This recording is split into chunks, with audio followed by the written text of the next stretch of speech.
Imagine standing in your sister's brand new mansion, marble floors gleaming under crystal chandeliers, while she raises her champagne glass and announces to a room full of relatives, "Yes, I'm forever in debt, but at least I actually own a home." Her eyes find mine across the crowd, and she whispers just loud enough for the people around us to hear, "Poor thing will probably rent forever." My hands are trembling, not from humiliation, but from the secret burning in my pocket. I pull out my phone, open the property deed app, and there it is, the $520,000 vacant lot right next to hers, purchased in cash, confirmed, and recorded. My heart is pounding so hard I can feel it in my throat, tears threatening to spill, but I blink them back. I rush over to my parents, thinking this is finally my moment, expecting pride, maybe even an apology. Instead, I met with uncomfortable silence and my mother's tight whisper, "Don't make her feel bad, Beta. Today is her special day." The gut punch hits when my father adds, "We invested $450,000 in her future. Let her enjoy it."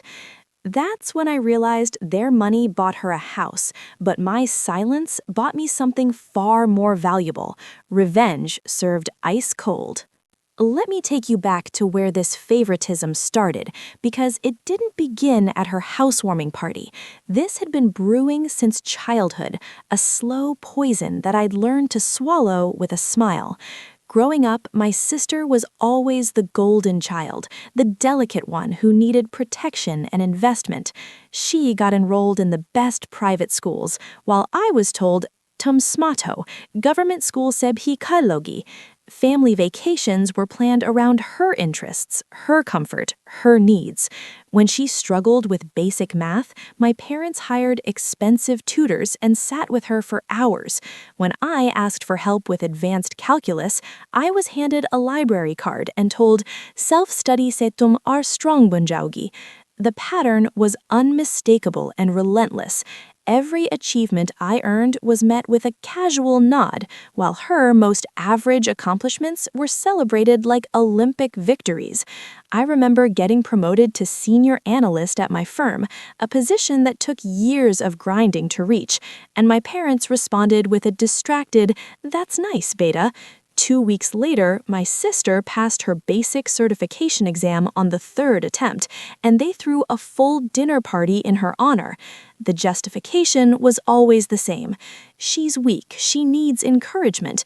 You're naturally capable, you don't need us." But capability and worthiness of investment aren't the same thing, and deep down, I knew it. So I built my life in the shadows of their attention. I worked a corporate job during the day and ran side hustles at night. I taught myself financial planning through free YouTube videos and library books. I sacrificed social life, sleep, and sanity to build an investment portfolio, while they poured everything into my sister's comfort. Their favorite lines became a soundtrack to my struggle. "Family comes first, and right now, your sister needs help. You're a scholarship machine, you'll figure it out. Be grateful you're so independent." Independence wasn't a gift they gave me, it was a survival skill I developed because I had no other choice. The breaking point came during what should have been a celebration.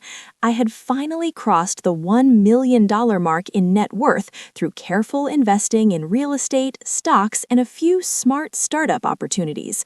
My portfolio was diversified, my cash flow was strong, and I was ready to take the next big step: purchasing a piece of land to build my dream home. I was so excited that I made the mistake of sharing my plans at a family dinner. I pulled out my laptop, showed them my financial projections, and explained that I had found the perfect lot.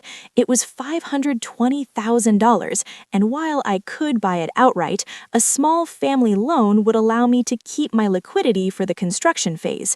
I thought they'd be proud. I thought wrong. My father barely glanced at the screen before shaking his head. "Beta, we've already put $450,000 into your sister's house. We simply can't drop that kind of money again." My mother added in that infuriatingly calm tone she uses when delivering devastating news, "You understand, don't you? Your sister's dream would have died without our help, but you are managing just fine on your own." I felt my chest tighten, that familiar burn of being simultaneously praised for my strength and punished for it. The justifications kept coming like bullets. "We can't play favorites. You've always been the responsible one. She needed us more." But here's what they weren't saying. If I was so capable, so strong, so naturally gifted at building wealth, why did that mean I deserved 0% of their support?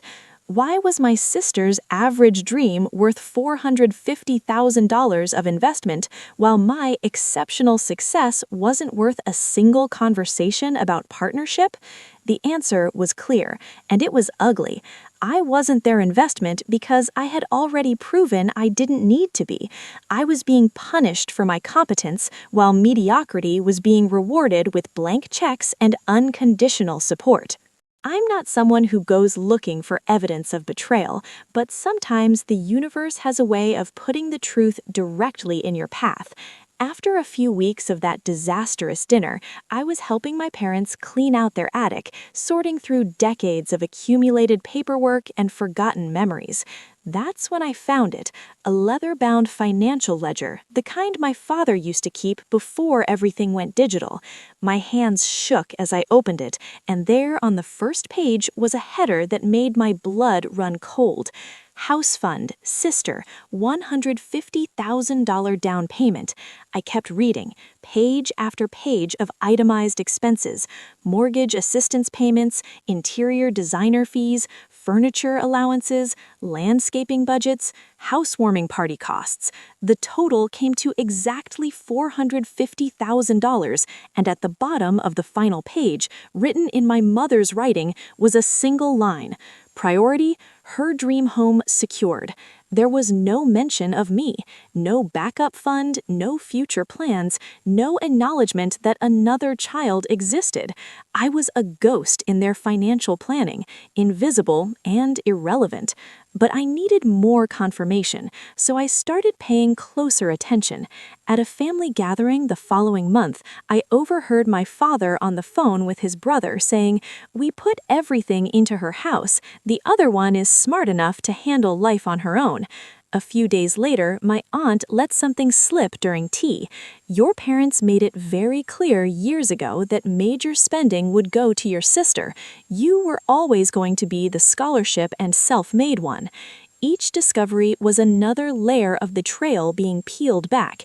This wasn't just favoritism. This was a deliberate, long-term financial strategy where I had been categorized as the backup plan, the one who didn't warrant investment because I had already proven I could survive without it. I wasn't their daughter in those ledgers. I was a line item marked self-sufficient and then forgotten. In that moment of discovery, I made a decision that would change everything. Outwardly, I would continue being the agreeable, understanding sibling. I smiled at family dinners, congratulated my sister on her beautiful home, and never once let on that I knew the depth of their financial favoritism. Renting is fine, I would say when the topic came up. I'm not in a rush. Building wealth is more important than owning property right now. But behind the scenes, I was executing a plan so perfectly calculated that it still gives me chills to think about. I liquidated some of my lower performing investments and moved aggressively into high-yield opportunities.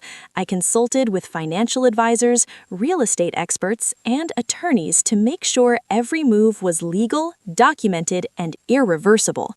Then came the masterstroke. I found out that the vacant lot directly next to my sister's house was for sale. $520,000, cash deal preferred, immediate closing possible.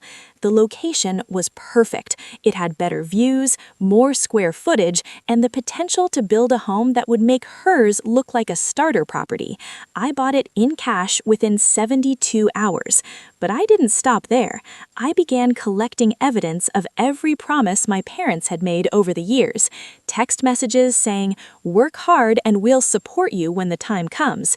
emails with phrases like, "We invest in our children's future," recorded voicemails claiming, "We treat you both equally." I compiled it all into a digital folder labeled simply Plan B, My Land, My Legacy. I hired an architect and began designing a home that would be featured in magazines, a structure so stunning that it would be impossible to ignore. The blueprints showed a modern masterpiece with floor-to-ceiling windows, a rooftop terrace, an infinity pool, and landscaping that would block my sister's western view and eliminate her expansion possibilities. Everything was ready. I just needed the right moment to reveal it, and that moment was coming soon. The family barbecue at my sister's house, where she would undoubtedly brag about her $450,000 investment from our parents. Me, some faces curious, others already preparing their sympathetic smiles for whatever small achievement I was about to announce. I pulled out my tablet and opened the file I had prepared. I want to thank Mom and Dad for teaching me the most valuable lesson of my life, that real success comes from what you build yourself, not what you're given. I turned the screen to show the property deed, my name in bold letters as the sole owner of the lot next to my sister's house. This is the $520,000 piece of land I purchased last month, in cash, right next door. I watched the color drain from my sister's face as I swiped to the next image, architectural renderings of a home that would make hers look modest by comparison. These are the blueprints for the home I'm building, 3 stories, 5,000 square feet, designed by an award-winning architect, estimated completion in 14 months. The silence was deafening. I continued, my voice steady and matter-of-fact. I built a portfolio worth over $1 million through investments, side businesses, and financial discipline. No family loans, no down payment assistance, no interior designer budgets. Just me, my laptop, and a refusal to accept that being capable meant being ignored. Then came the evidence. I pulled up screenshots of old messages, reading them aloud. "Mom, you texted me 3 years ago. We invest in winners, Beta. Work hard and we'll support your dreams." Dad, you emailed me. "Our door is always open for our children's success." But when I asked for help with this land, I was told the $450,000 was already spent on her. I let that hang in the air, watching as relatives who had been celebrating moments before now exchanged uncomfortable glances. My sister's face had gone from pride to guilt to something resembling panic. My parents looked like they wanted the ground to swallow them whole. Someone from the crowd asked the question I'd been waiting for. "Wait, they gave her $450,000 but nothing to you?" I smiled, and it wasn't a kind smile. "Exactly, and now I own the property next door, built entirely on my own merit, no family fund required, no favoritism necessary, just pure, self-made success." After the party, after the guests had filed out with their whispered conversations and shocked expressions, my parents asked me to stay behind for a private conversation. We stood in my sister's professionally decorated living room, the irony not lost on me that this confrontation was happening in the house their money had built. My father started with his usual attempts at justification. "You have to understand, we did what we thought was best for the family. Your sister needed more help."